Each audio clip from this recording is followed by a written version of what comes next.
नमस्कार मु निकिता आपण को स्वागत करुच्ची ओडिया छंकर एक नूतन अध्याय को। आज मु पबत माछर गोटे बेसर बनैबी पूरा देसी स्टाइल रे। वीडियो टी शेष जाए देखो निश्चित आप जापर मु केमितिका माछ बेसर बनाऊँगी।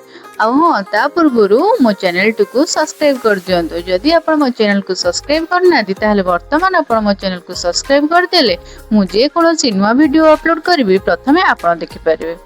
माछ को प्रथमे काटिकी ताकू भल भाव में धोईदेली। एबे माछरे लुण हलदी गोलेकी ताकू भाजीबाकू नहीं जिबा। देखंतु मुझे भल भाव में लुण हल्दी गोले देली। तापर एठी कढ़ई बसई एथिरे सोरिष तेल देली। देखंतु कढ़ई ताती जाइतिला। सोरिष तेल देला परे सोरिष तेल भी ताती गला। आमे एबे गोलेकी रखिथिबा माछ को एथिरे पकेकी भाजीबा। एही माछ को आमे केयरफुली भाव में भाजीबा काहेना जेहेतु एटा पबत माछ एटा फुटी थाए तेणु करी आपण एटाकू घोड़ेकी भी भाजी पारिबे नहेले ताकू दूररु थाइकी भाजीबे नहेले माछ बहुत जोर से फुटी थाए। एमती देखंतु मु ताकू खड़िकारे एपट सेपट करके भाजी नेली। वर्तमान सब माछ हमर देखंतु फ्राई हे गलानी। ताकू आमे वर्तमान गोटे जगह को बाहर कर दवा। मु एबे ताकू गोटे जगह को बाहर कर देली। आमे माछ बेसर पाई वर्तमान मसला जोगाड़ करबा। गोटे ग्राइंडर जार रे मु एठी 2-3 चम्मच सोरिष नै गली आउ गोटे चम्मच जीरा एठी नेली। मु सबले मसला रे गोटा लंका यूज करे। आपण चाहिले एतरे लंका गुंड भी दे परबे। किछि रसुन रो चोपा छडेई रखिछि ताको एतरे दे दबा आउ किछि कट्टा पियाज आमे एतिक को भलो भाबरे ग्राइंड करबा।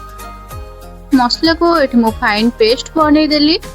एबे आमे तरकारी पाई कढ़ई बसई सेतिरे सोरिष तेल दबा। सोरिष तेल दे देला परे एते दुईटा सुखल लंका पंच फुटण को दे दबा। एबे आमे बाटी की रखितिबा मसला को एथिरे दे दबा। देखंतु मु मसला एथिरे पके देली। एबे आमे सब को भलो भाबरे गोळेबा। एक्चुअली ए माछ बेसर को आमे पखाळ सहित खाइले तार टेस्ट बहुत बढ़िया आस्था। एबे आमे एथिरे हळदी गुंड पकेबा आउ लूण एथिरे किछि पकेबा। पके सारा पर सब को गोले दबा। एबे काटिकी रखिथिबा टमाटो को एथिरे पकेबा। देखंतु मु एठी गोटे टमाटो रखिछि आकु काटिकी पके देली। आपण चाहिले एथिरे तेंतुली रस भी देई परिबे आ आंबुल भी देई परिबे किंतु मु एठी गोटे टमाटो को काटिकी रखिछि ताकु मु एथिरे पके देली। एथिरे टमाटो को जारी होबे पई छाडीबा। ताकु भलो भाबरे गोळुथबा जेमति न लागिबो। मसला टिके लागी आसला हेतपे मु किछि पानी दे देली। पानी दे दे के ठीक गोळेली। एबे एथिरे 4टा कंचा लंका मु पके देली। आपण जो हिसाब रे राग खाइबे सेही हिसाब रे आपण लंका देबे। देखंतु एठी मसला फुटी आसलानी। वर्तमान आमे भाजी की रखितबा माछ को एथिरे दे दबा। माछ को 2 मिनिट जाय आमे फुटेइबा। बेसी आकु फुटेइबानी आ खड़िकारे आकु बेसी खेंचिबानी भांगी जिवो। जस्ट हल्का ऊपर आमे मसला रे आकु डैप करबा। एबे हम रेडी हे जाईची पबत माछर बेसर। आपण थरे निश्चित ट्राई करंतु बहुत सुंदर लागियो। आ हां आपण थरे ट्राई कर सेला परे मो कमेंट रे निश्चित आपण कहिबे एही माछ बेसरटी आपण को केमिते लागिला।